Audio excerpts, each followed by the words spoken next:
অপর্ণার জেরার মুখে পড়ে রোহিণীকে এবার ধরা পড়ে যাবে। রোহিণীর মুখোশ এবার খুলতে চলেছে সবার সামনে। হ্যাঁ বন্ধুরা, এমনই কিছু দেখতে পাবো আমার আগামী পর্বে। পুরোটা জানতে ভিডিওটিতে লাইক দিয়ে চ্যানেলটা সাবস্ক্রাইব করে দেখতে থাকুন। চিরদিনই তুমি যে আমার সিরিয়ালের আগামী পর্বে আমরা দেখতে পাবো অপর্ণা রোহিণীকে বলে, আপনি আগেও সত্যেনবাবুর বাড়িতে গেছেন তাই না? দেখে তো মনে হচ্ছে যে আপনি সত্যেনবাবুকে আগে থেকেই চিনতেন। আর অপর্ণার কথা শুনে রোহিণী তো পুরো চমকে ওঠে। অনেক রকম কথা বলে অপর্ণার দৃষ্টিভঙ্গি ঘোরানোর চেষ্টা করে।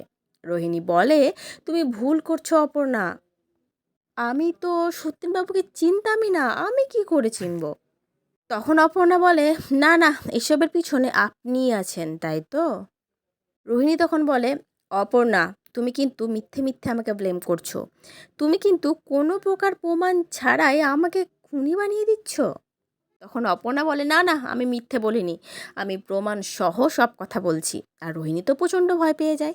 তখন অপর্ণা রোহিণীকে একটা চেন দেখায়, সেটা দেখে রোহিণীর তো পুরো আক্কেল গুরুম, মানে এতটাই চমকে ওঠে, কারণ ওই চেনটা ছিল রোহিণীরই, আর যেটা অপর্ণা আইডেন্টিফাইও করে ফেলেছিল। তাহলে বন্ধুরা, রোহিণী কি এবার সত্যিই ধরা পড়ে যাবে?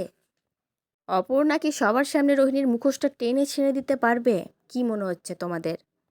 এত কিছুর পিছনে যে রোহিণী আছে সেটা তো সামনে আসা সবচেয়ে আগে দরকার, তাই না? তোমাদের কি মনে হচ্ছে এই সম্পর্কে অবশ্যই কমেন্ট করে জানিও। পরবর্তী আপডেট নিয়ে তাড়াতাড়ি আসছি। সঙ্গে থেকো, সাথে থেকো, চ্যানেলটা সাবস্ক্রাইব করে দিও। ধন্যবাদ।